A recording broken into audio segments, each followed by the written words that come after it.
2011ನೇ ಇಸ್ವಿನಲ್ಲಿ ಕರ್ನಾಟಕ ರಾಜ್ಯದ ಲೋಕಾಯುಕ್ತ ಒಂದು ಸುದೀರ್ಘವಾದ ಒಂದು ವರದಿಯನ್ನು ಸರ್ಕಾರದ ಗಮನಕ್ಕೆ ಸರ್ಕಾರಕ್ಕೆ ಕೊಟ್ಟಿರ್ತಕ್ಕಂಥ ವಿಚಾರ.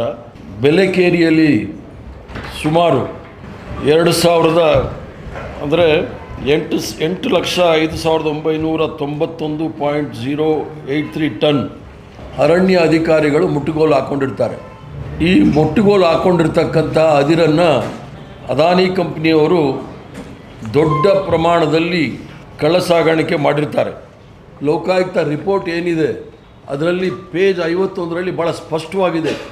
ಲೋಕಾಯುಕ್ತರು ಅದಾನಿ ಕಂಪನಿಯ ಕಂಪ್ಯೂಟರ್ನ ಸೀಸ್ ಮಾಡಿದಾಗ ಆ ಕಂಪ್ನಿಯವರು ಅವರ ಬ್ರ್ಯಾಂಚ್ಗೆ ಒಂದು ಮೇಲ್ ಕಳಿಸ್ತಾರೆ. ಅದರಲ್ಲಿ ಯಾವ್ಯಾವ ಅಧಿಕಾರಿಗಳಿಗೆ ಯಾವ್ಯಾವ ರಾಜಕೀಯ ನಾಯಕರಿಗೆ ಹಣ ಕೊಡಬೇಕು ಅಂತೇಳಿ ಹಣ ಸಲ್ಲಿಕೆ ಆಗಿರ್ತಕ್ಕಂಥದ್ದು ಭಾಳ ಸ್ಪಷ್ಟವಾಗಿ ನಮ್ಮ ಲೋಕಾಯುಕ್ತ ವರದಿಯಲ್ಲಿದೆ.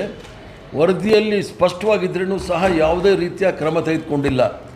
ಸೊ ಅದಾನಿ ಸಮುದಾಯ ಕರ್ನಾಟಕ ರಾಜ್ಯದ ಸಂಪತ್ತನ್ನು ಅರಣ್ಯ ಇಲಾಖೆಯವರು ಮುಟ್ಟುಗೋಲು ಹಾಕ್ಕೊಂಡಿರ್ತಕ್ಕಂಥದ್ದನ್ನು ಕಳ್ಳ ಸಾಗಾಣಿಕೆ ಮಾಡಿರ್ತಕ್ಕಂಥದ್ದು ನಮ್ಮ ಮುಂದೆ ಭಾಳ ಸ್ಪಷ್ಟವಾಗಿ ಲೋಕಾಯುಕ್ತದಲ್ಲಿದೆ. ಆದ್ದರಿಂದ ನಾನು ಸನ್ಮಾನ್ಯ ಮುಖ್ಯಮಂತ್ರಿಗಳಾದ ಶ್ರೀಮಾನ್ ಸಿದ್ದರಾಮಯ್ಯನವರಲ್ಲಿ ಒತ್ತಾಯ ಮಾಡ್ತೇನೆ, ಆದಷ್ಟು ಬೇಗ ಈ ಕಂಪನಿಗಳ ವಿರುದ್ಧ